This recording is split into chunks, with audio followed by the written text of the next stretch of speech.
Hi, everybody, and thank you so much for joining us today for live broadcast subtitling EMEA market.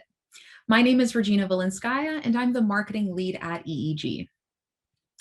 Joining me today are Keith Lucas, James Ward, and Bill McLaughlin. Keith is the Senior Sales Manager at AI-Media, James, the Chief Sales Officer at AI-Media, and Bill is the Chief Product Officer at EEG and Ai-Media. Excuse me. Today, you'll hear about the reasons behind an outcome of EEG and Ai-Media coming together, live broadcast subtitling trends, the architecture of iCap, a network trusted by many broadcasters, and insourcing versus outsourcing. At the end of the webinar, we will have a live Q&A session where you can get your subtitling questions answered. Now, I would like to welcome Keith Lucas, James Ward, and Bill McLaughlin to kick off live broadcast subtitling EMEA market. Welcome, everyone. Thanks, Regina. And yes, welcome everyone to today's webinar. We're really excited to have you all here, and thanks to so many of you for signing up to talk about what is a really exciting time in AI-Media and EEG's journey, but also in the industry of live subtitling. We're here today to talk to you about why AI-Media and EEG have come together. And for those of you who don't know, AI-Media has been providing high quality captioning services to the broadcast industry for almost 20 years now. And in the EMEA region, we've been here for almost 10 years, and we've seen a rapid uptake in the need for live subtitling. And I think at the moment, as we're seeing in the industry, there is a huge amount of live content that's being distributed, and that's on multiple platforms, multiple devices, and different mediums of consuming content. And I think what we've all realized in the last 2 years especially is how important it is to subtitle that content, not just for access in terms of the deaf and hard of hearing, but also access to more audiences, more regions, more languages, and different ways that we're needing to communicate with a broader audience as the world has become more remote. And the exciting part of bringing AI-Media and EEG together is that we now have more solutions, more technology to actually help you do that. And so today we're going to talk through some of those pieces of technology and those products for all of these new ways that people are consuming content. You know, this now is really an opportunity for us to simplify and make more available and scalable the technology that has been servicing this industry for a number of years. So delighted to be here, more to come, and I will introduce my colleague Keith Lucas, who will tell you a bit more about why he joined AI-Media and what he's seeing in the industry. Lovely. Thanks, James. Welcome, everybody. First of all, thanks very much for the wonderful amount of people that have joined this. I think there's over 300 people signed up to join. That's great to start with. My name is Keith Lucas. For those of you who don't know me, I've been with AI-Media now since December. And as James has said, I'm going to explain why I joined and what the reasons are behind that. I joined the broadcast industry, just to give you a little bit of backstory on me. I joined the broadcast industry back in 2000, so that's 22 years ago now, and with almost 21 of those with the same company selling basically subtitling. So I'm very familiar with the broadcast market and the subtitling segment of the market. Back then, when I joined in 2000, it was a lot simpler, very hardware orientated, pretty much a single box to do everything. And those boxes were in the broadcast chain. Windows wasn't always, Microsoft products weren't always in the broadcast chain back then. So it was a very different time. And obviously things have changed enormously along the way. With European broadcasting is very slightly different to the US market. And I learned this very much when I was selling subtitling transmission systems to the US market, to the international broadcasters who were broadcasting their content out into Europe. So subtitling was very key. If you want to sell that premium content across Europe, you have to subtitle it in different languages. And that's when I first became aware of EEG and all the wonderful things that they were doing. Now, back then, you know, the workflow was fairly rigid and simple for the particular parts of sort of file-based playout systems that I was selling at that time. But of course, the broadcast market is changing dramatically with the impact of the IT infrastructure, with IP. Obviously, we saw the transition from SD to HD. So we've seen these trends before coming into the broadcast market and the impact they have. Let's not even talk about 3D and that little fad for a short period of time. But so there's been change, but the change has accelerated and got much faster and has changed a great deal. The whole landscape of broadcast as more IT influence in it has become apparent. So when I was selling domestically in the US, I met EEG and the guys there, Bill, Phil and Eric mostly, and we meet up at trade shows. And if I was in broadcasters, I'd always see EEG equipment. Didn't matter where in the States I was going, I'd always see EEG and say, hey, they got this market sewn up, And we at that time, the company that I was working for, never really bothered to try and even compete. There was no point. They were the de facto, they were the industry standard. And as I got to know the guys, and we'd talk in some dinners all over the world at various trade shows, NAB, IBC, we'd talk about technology, we talk about the evolution of the market and what have you. And I always liked the way that they looked at things and the way that they were excited and passionate about that, the market that they were in, about their company. And it was clear and evident to me that they very much had their finger on their pulse, very much customer relationship driven. And that's what I kind of enjoy most about selling in the broadcast market. So that admiration had always been there. And in the back of my mind, I thought, one day I wouldn't mind working for these people. And but they need to expand and play on a bigger platform and expand into Europe and what have you, and Asia and beyond. So to play on a global platform. Now, last year, the acquisition of EEG by Ai-Media, they'd been working together for a while, and that synergy had come together. So that got me thinking and got me excited about any possibilities. And in December, that possibilities came true. So here I am. Now, obviously, one of the other key influences in the broadcast market is us embracing the cloud and all that it can bring. It's a maturing area. It's got some way to go. It's got some limitations. Customers and suppliers have made mistakes in the way perhaps we've used it, but that's now polarizing. And I think a lot of people see the benefits of it.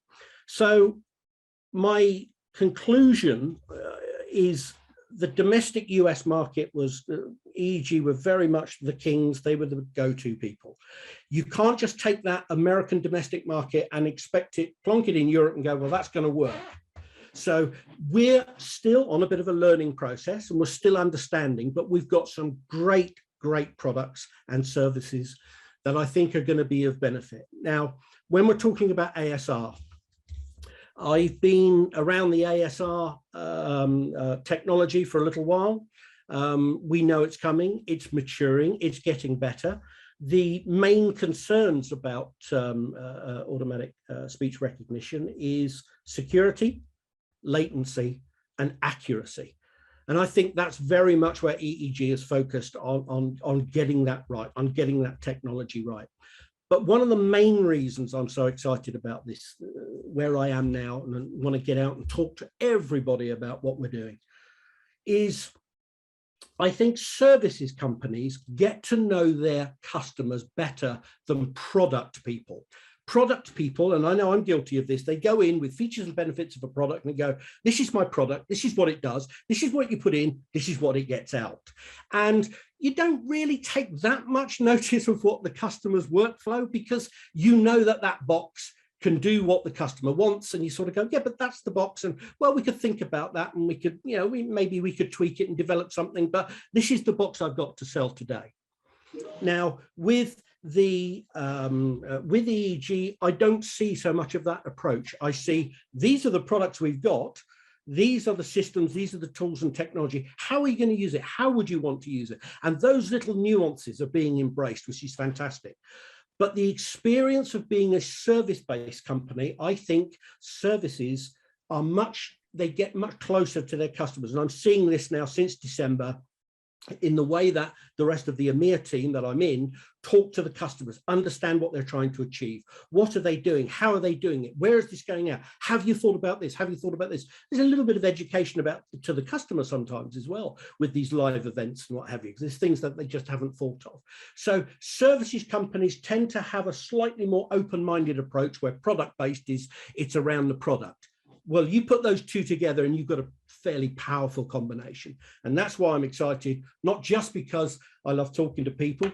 Unfortunately, we haven't had much opportunity to do that over the last couple of years, with the trade shows being not presenting, not being put on, with being banged up in a office at home for 2 years is not my natural environment. And in fact, this is my first webinar that I've ever done. So if I'm overexcited, I'm waving my hands about, I make no apologies. I don't get out that much.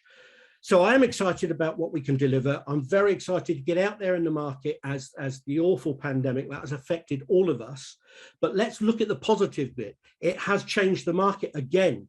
It's accelerated the technologies that we're looking at. You know, everybody's using these mediums and getting more used to it. And captioning is so important, especially for live events. So I want to get out there and into the marketplace, bring that enthusiasm and that energy. And I'm sure that between me and the tools that I have and the confidence that we have, we've got the right products at the right time. It's an exciting place in the market. I'm going to try and stop talking. James, have I missed anything? No, Keith, look, that's exactly right.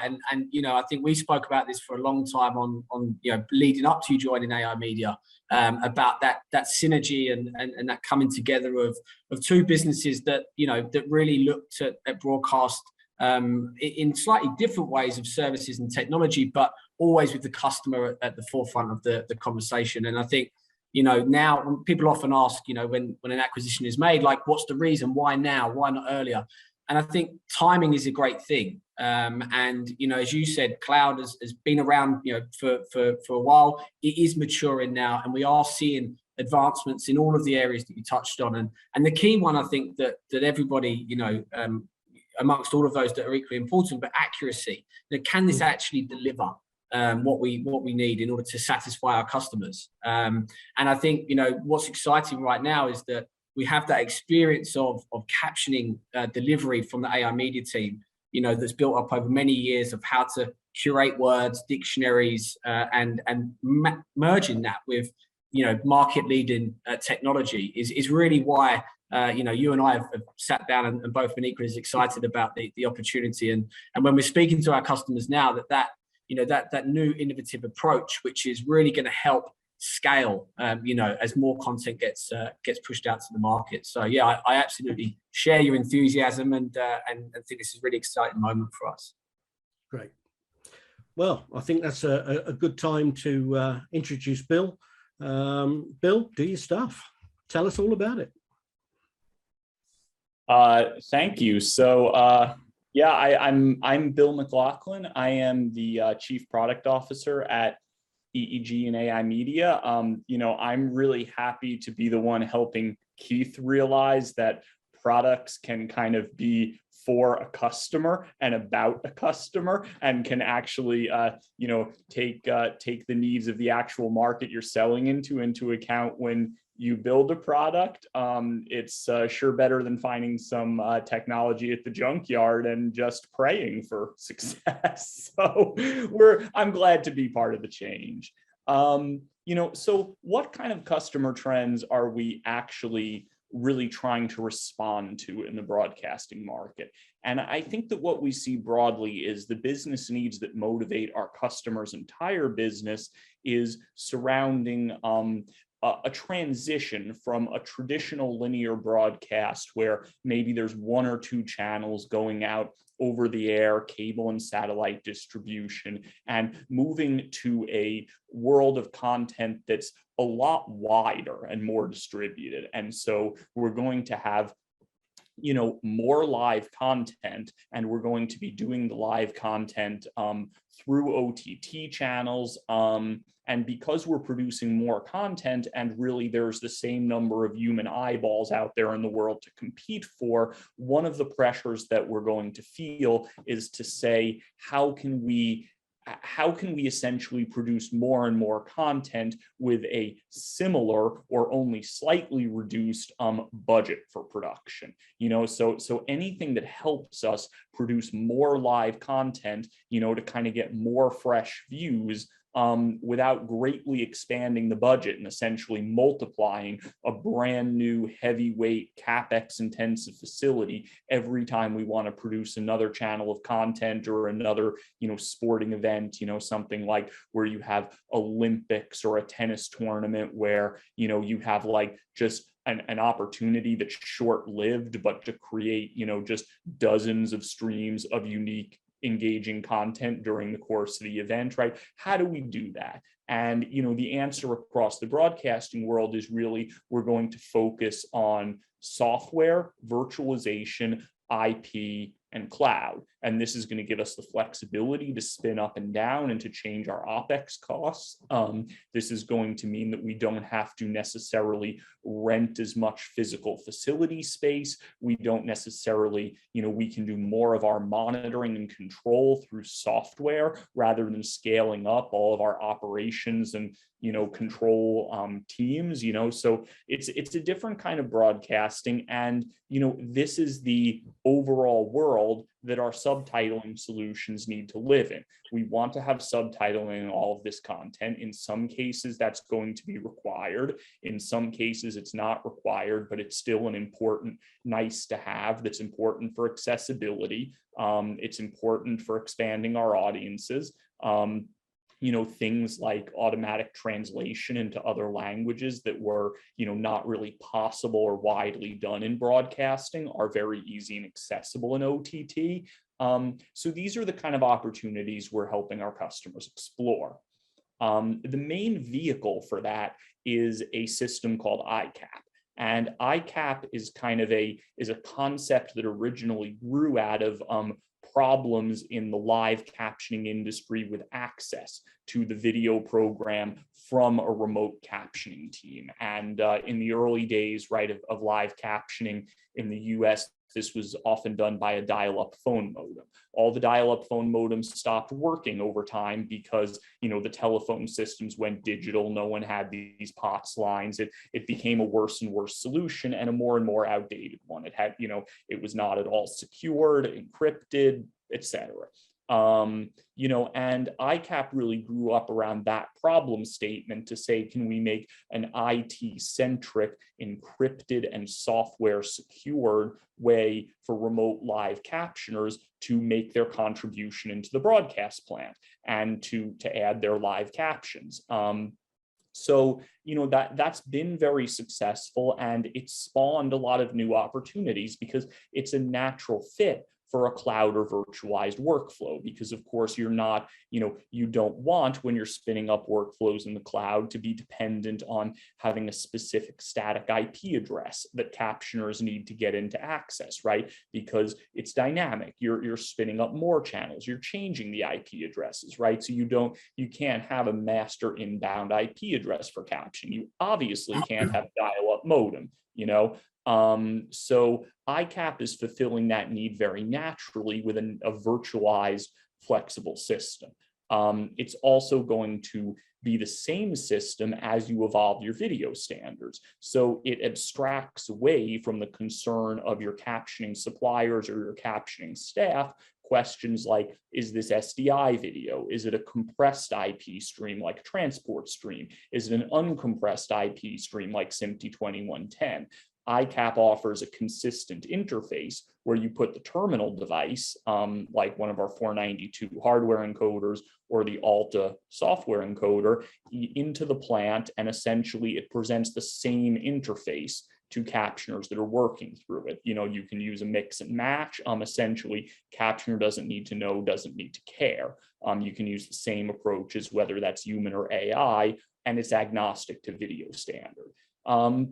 And importantly, as we'll go into in more detail, it's also kind of agnostic to who performs the captioning and how. And I think that can be a big advantage for us as we move into content production that isn't one size fits all, that has, bigger audiences and smaller audiences, bigger budgets and smaller budgets. And, iCap is works with about 100 global human services partners that provide captioning in a variety of, languages, styles, specialized knowledge. Obviously, AI-Media is one of the major partners, and, now more than ever is able to deliver a really high quality human service through iCap. iCap also supports an AI service in Lexi and a hybrid human AI service in Smart Lexi. And these are all usable interchangeably to the broadcaster. And I think that's a really important point to realize that you don't need more or different infrastructure to use different vendors or different quality styles of captioning. The basic setup workflow of iCap is also really lightweight. And this is something that I think hasn't really sunk in and transformed the broadcast markets in the UK and Europe as deeply as it has, say, in the United States and Canada yet, where essentially the caption inserter device provides everything that you need to actually send a proxy video, encrypted, low latency, out to a remote captioner, whether that's persons at another location in the building, whether they're working at home, whether they're working with a vendor, close to home or internationally, right? Or whether it's an automatic system like Lexi, the proxy feedback is built into the caption inserter device, and the captions will come back in a single managed transaction. The transaction is outbound to the relay cloud that helps you connect to people on iCap, and it's designed to work on a conventional, reliable internet connection. It's fairly low bandwidth. It's going to use less than a megabit per second per channel. And, it's meant to be, the connection needs to be reliable. It needs to work when you need captioning. It doesn't need to be super fast. It doesn't need to be super low latency. Doesn't need to be dedicated dark fiber to a caption facility. It's just your standard solid connection to the internet. And, you can whitelist that to only be able to go outbound to the iCap relay servers, that you're trying to use in your region. And there's no inbound connection. You don't need a public IP address at all. You don't need to kind of distribute changes in that to the vendors. All of the stuff about the identity of your encoder that you need to share with the caption vendors is in your relay codes, which is, you'll have a secure relay key. You can regenerate that as you need to. You don't need to regenerate it when you don't want to or need to regenerate it. But essentially, your permission to use the relay code, signaled by both the captioner having that code and you having granted permission to it, through the iCap encoder system, to their company name, right? So it's an authentication controlled system, is what's going to let a captioner use your encoder for captioning. It's essentially a one device system, and it's intended otherwise to work with your other off-the-shelf components. It sits in the video flow, it sits in the network flow, works with off-the-shelf components. So, what are some of the advantages of that, understanding that it might be a somewhat different IT model than has been used in some of these installations in the past, right? For AV monitoring, it's integrated rather than having something like a separate rack of, proxy generating cards, a separate, way to transport them, needing to upgrade and maintain that. And is that the broadcaster responsibility? Is that the caption service company responsibility when it's a vendor, right? This has been a pain point. We've seen that in AI-Media, and, one of the real things about EEG that I think any caption service company will see is, wow, that's easy. When a customer says we have EEG, we're able to just start service. It's not, we don't really need like a project manager and a 6-month implementation plan. We can just start service. So that's going to save a lot of costs on both sides when you really get into that mindset, and it makes it easy to try different services and use what's going to work right for you. The IP routing, again, it's integrated. We run through infosec and security audits with customers all the time. We're not going to have a problem with getting this approved with your IT team. Definitely encourage the scrutiny, but right, you don't need to supply and spec and inspect a separate VPN system for captioning. You don't need to allow inbound access to anybody. It's an outbound based system, and the encryption and security model is built into the system. We've talked about vendor flexibility, and what does all this lead to? Ultimately, it leads to a decrease in cost. You have a virtualizable system. It's one component per channel. It doesn't require, extra operational costs outside the caption service you're using, and it's going to provide you with an ability to explore having the low-cost vendor that's right for you actually supply real-time caption services. So, how does this all fit together?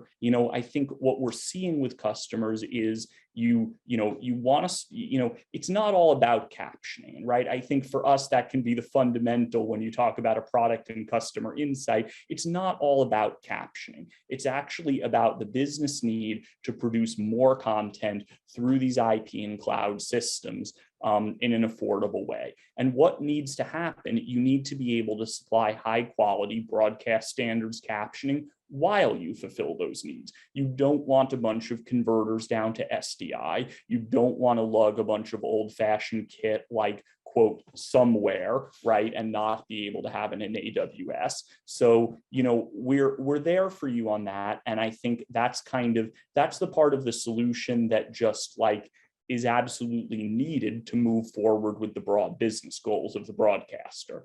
At that point, what you actually have is something that allows you to move at your own pace as you examine caption services. And, there's I think we all expect to see tremendous change in the adoption and in the quality of automatic speech recognition, AI captioning and modeling over, say, the next 5 to 10 years. For some broadcasters, the time to put that on air is now, and in a lot of countries, for a lot of types of content, that really is working. Other broadcasters are, not convinced yet, maybe, but they're looking to use it on something like an OTT channel or, late night content that less heavily regulated in many countries. This is all going to be supported, and essentially, iCap is giving you a way to, dip feet in that type of market, to experiment with the automatic captioning, and to do that without really rocking the boat on infrastructure that also supports, human captioning in-house or from vendors. And, essentially you can use the right captioning style for each type of programming that you're responsible for having captioned. So AI media increasingly has been moving towards what we look at as a 3-tier system for live broadcast captioning.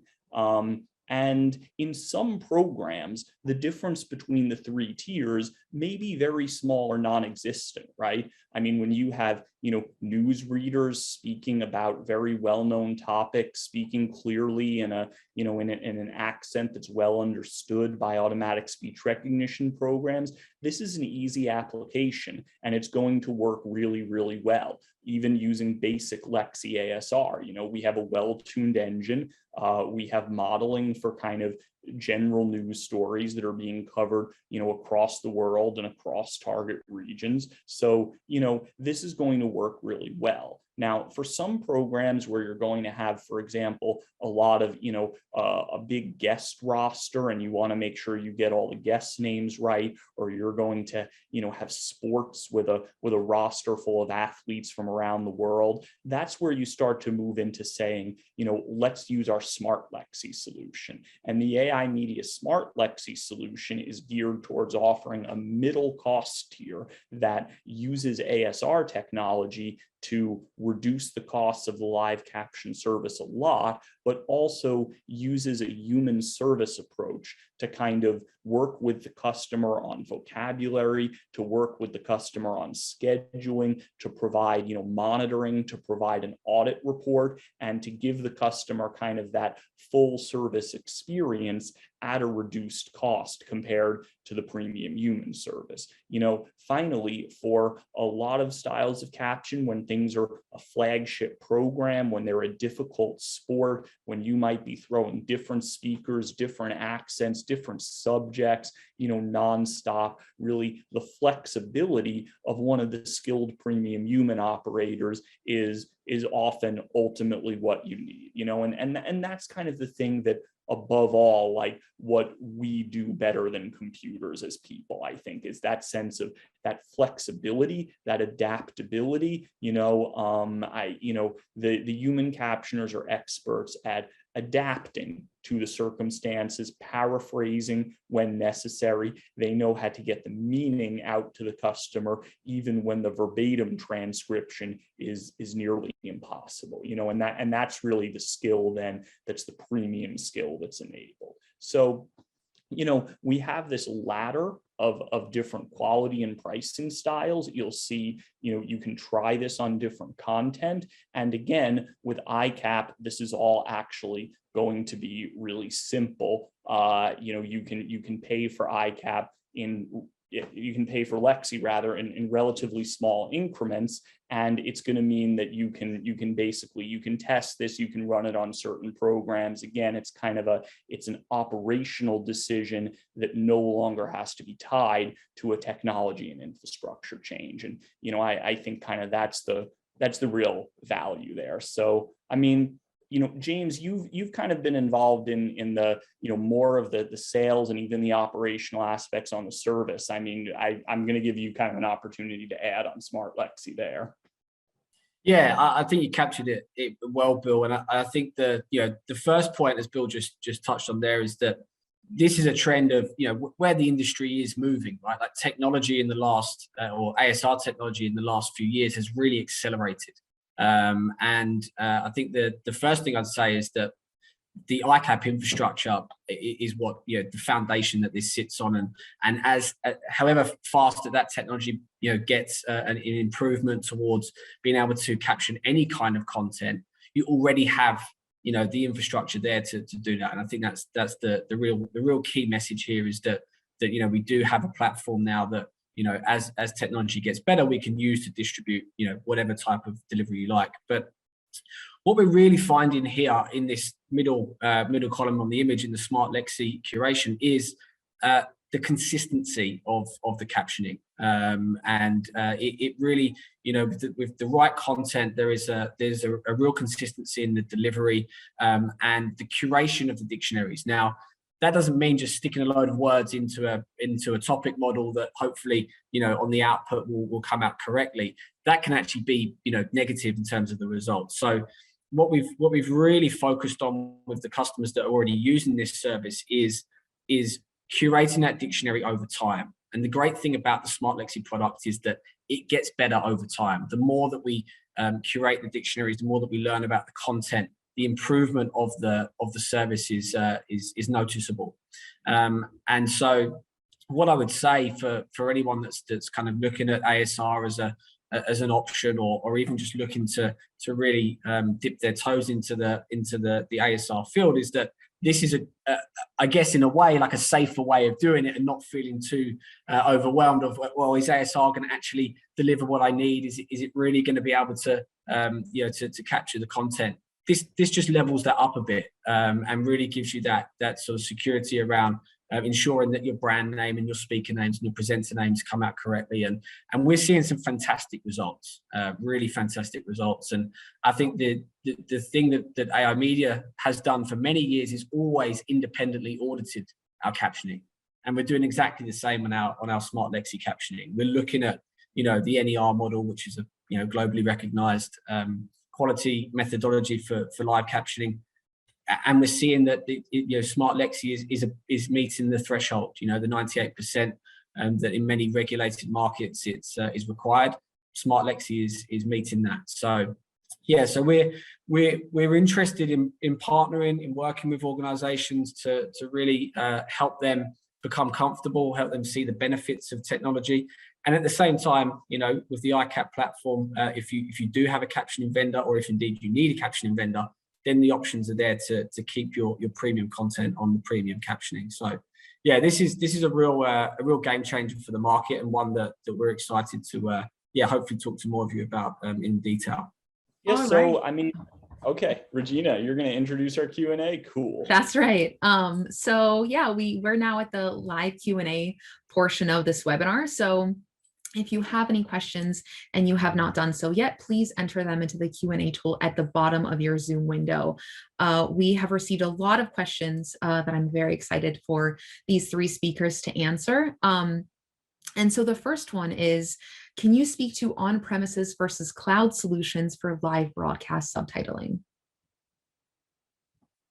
Yeah, so we've been mostly talking about the Lexi cloud system here. I think that's the thing that most kind of meets the themes of a lot of broadcasters of wanting to do a lot of scaling and looking into, working even with video production in the cloud. We do also offer a live a local Lexi product for live, which, is a appliance that's, internal to your network and basically operates in a similar fashion, but, restricted to the local network and without dialing out to a cloud service.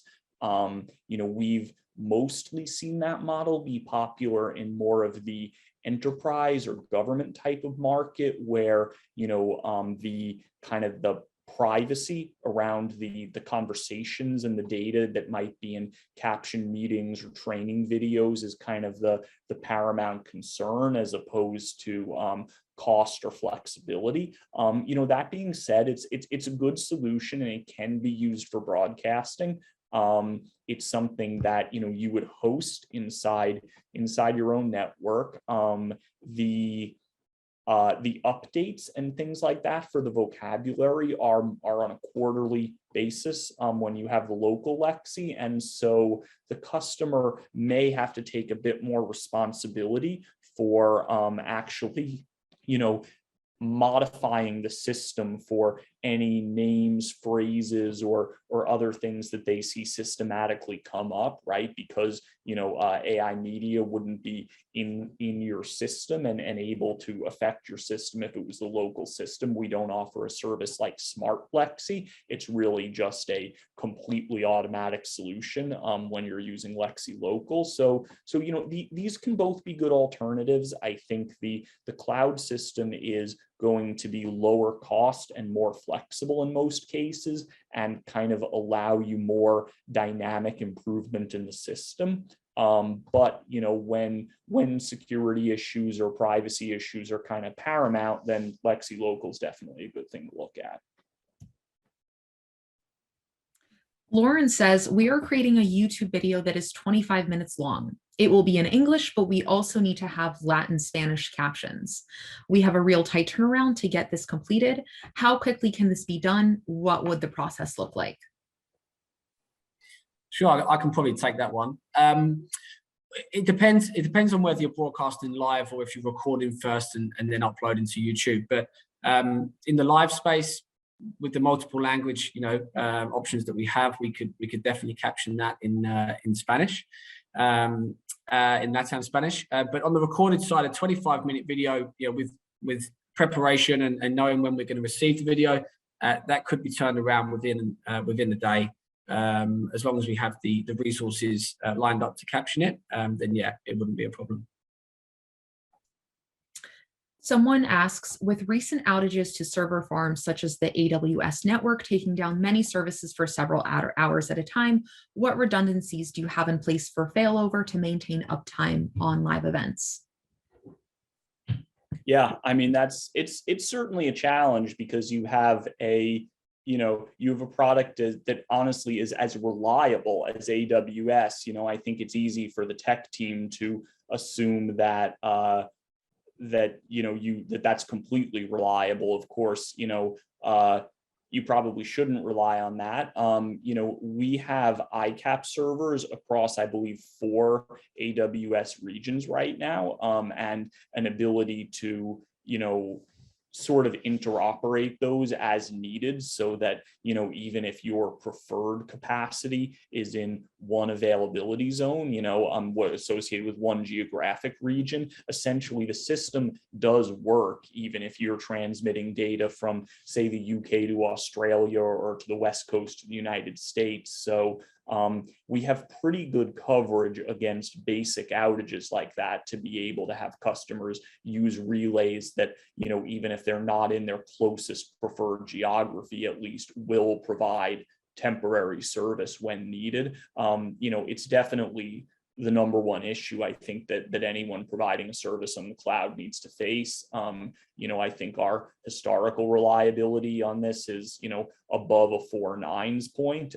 So I think, we've done really well for our customers in the past. It's something to kind of keep trying to improve. I think one way to also think about the issue is kind of in comparison to what you might think of as, competitive services in a sense. Like it's kind of, my view is that when you switch to automatic captioning from human captioning, if the automatic system is well architected, you are actually likely to see higher uptime because I know that, I personally do not show up to work with 4 nines of uptime, right? And I think that there's actually within human departments or agencies that provide services there, obviously we're always doing the best we can to provide a completely reliable service to our customers, but, kind of managing the sick days and the traffic jams and things like that in its own way is just as challenging as managing AWS. I'm in the federal government with a lot of jargon, acronyms, etc. How is the success rate there? I think that things like acronyms and people names that are relatively predictable in their occurrence, and even when there's a lot of them, there's kind of a finite set in your field. That's the kind of thing that with smart Lexi or with a dedicated program on your own Lexi local, you should be able to mostly overcome that particular challenge, with proper names. Things that when you say jargon, I think honestly, sometimes that can be more challenging because sometimes that can be a whole style of speaking, and it could be hard to kind of list out all of the strange expressions that one of your colleagues might possibly use. So I think it kind of comes down to repeatability. It's easy not to make the same mistake twice if you're dedicated to kind of monitoring and improving the service. But when the kinds of problems that are harder are something like simply like many of my colleagues they mumble, they have strong accents, they are difficult for other humans to understand. That's a kind of problem that if I think that could be a question like, if a human from outside of your team would have a tremendous amount of trouble transcribing this conversation with any accuracy, then that's that probably roughly corresponds to the type of trouble you would have with an AI system.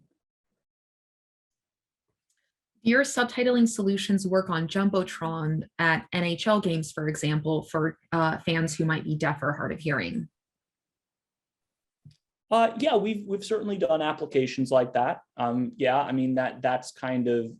requires kind of an interconnection to the video system that can be done in a couple of different ways. You can burn captions onto the video screen, and just have them accessible, on the main picture. We've also been involved in systems where there's a separate ribbon board in the stadium that's a text-only ribbon board that, for example, transcribes all the announcements that are done over the public address. So, solutions like that, I know like, Daktronics, for example, is a major vendor in that space that we've done a number of integrations with. So it's definitely possible. And yeah, a lot of stadiums do that.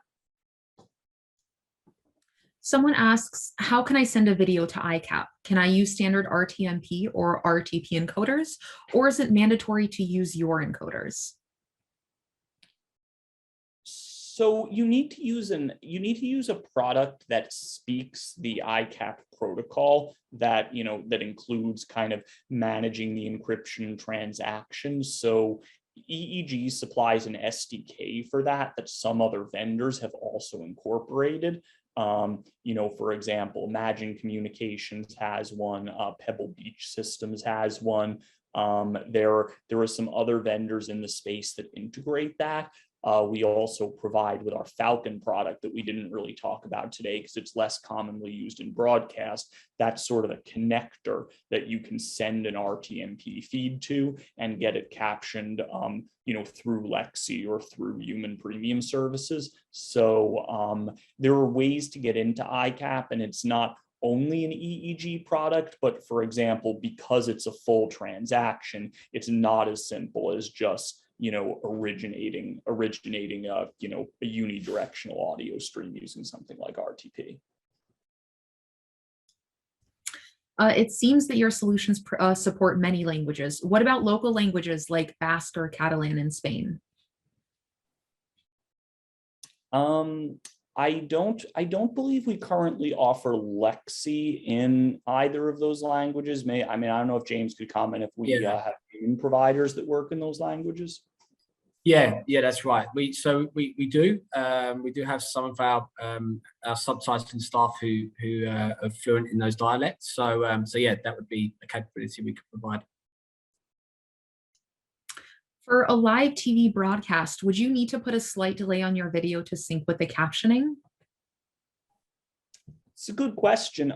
If you wanted the captioning to appear perfectly synchronized with the audio program, then yes. And EEG encoder products actually have a video delay feature built in that you can use that way. I'll say that in most regions, most broadcasters do not do that. And what they do is they allow the live subtitling to come in as soon as possible, which means that it lags the audio program slightly by, a typical number is something like 3 to 5 seconds. And your choice of workflows on that can matter a lot, right? Like if you kind of set up a monitoring feed that's delayed to a captioner and have them kind of, those delays can balloon out if you don't have the right technology solution and really become a problem. But with kind of a good iCap centered solution, you should be landing at something like 3 to 5 seconds. And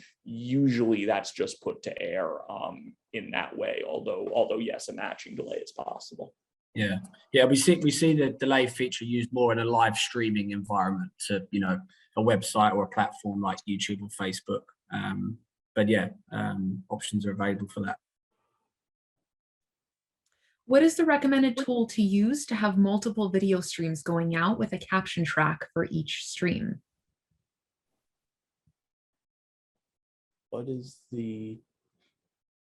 I'm sorry, I lost the end of that question a little bit. Could you repeat? Yeah, what is the recommended tool to use to have multiple video streams going out with a caption track for each stream? Yeah, I'm trying to consider exactly what the question is trying to do. Like for example, if there were the streams could have audio tracks in different languages, in which case you would really just caption them separately. But imagine that the stream had a video and audio that was the same, but we were going to support captions in the primary language of the program on one stream, and then we were going to have additional streams that had a translated language as the caption track instead. So you might have to do that if you were sending to a receiver that only supported one language of captioning per stream. So, we've worked through some of those types of cases with customers. Right, typically you may need to use some, kind of like a restreaming technology, which our services teams kind of familiar with using and guiding the customer through what they need to do to actually generate the different streams with different language tracks from a single origin.